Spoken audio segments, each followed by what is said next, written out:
Hello. Once again, this is the last day of July 2025. Now, this song has been heard by virtually no one. But for me, it's very, very important because this man, well into his 80s, I think he's even 90, still working as a doctor. And his name is Dr. Vernon Coleman.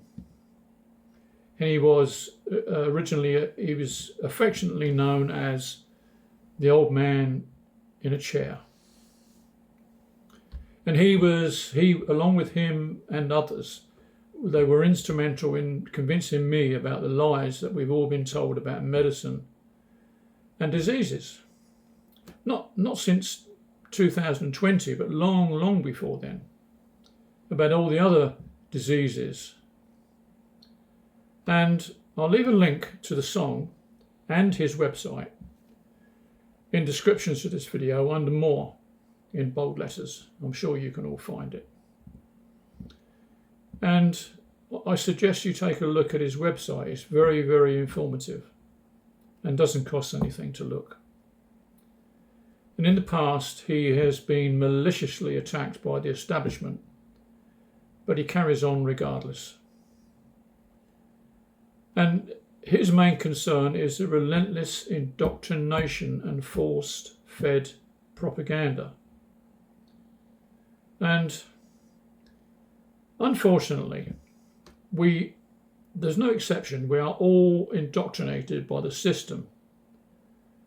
But in recent years, it's become malicious and nasty. However, ideally, what should be said to every child repeatedly throughout his or her school life is something like this: you are all in the process of being indoctrinated.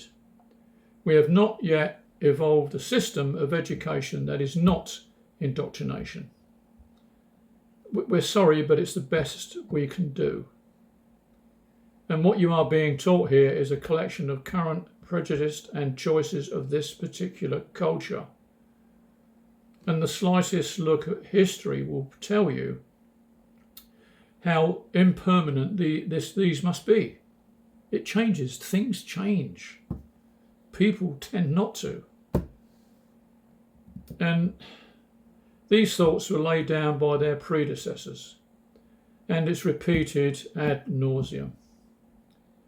It's a self-perpetuating system, being brainwashed by the brainwashed.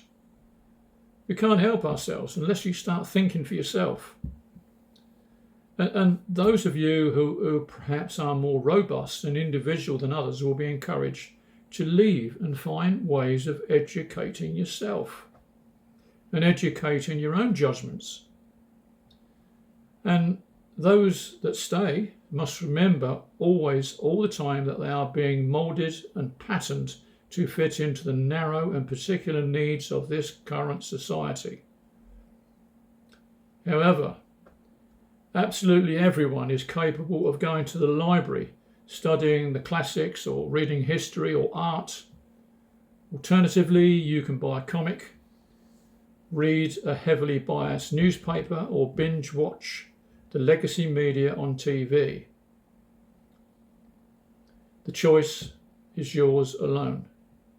And just remember, all you students at university, your uni professor isn't God by a long chalk. He chose to become an academic and stay within the safety of university life rather than facing real life.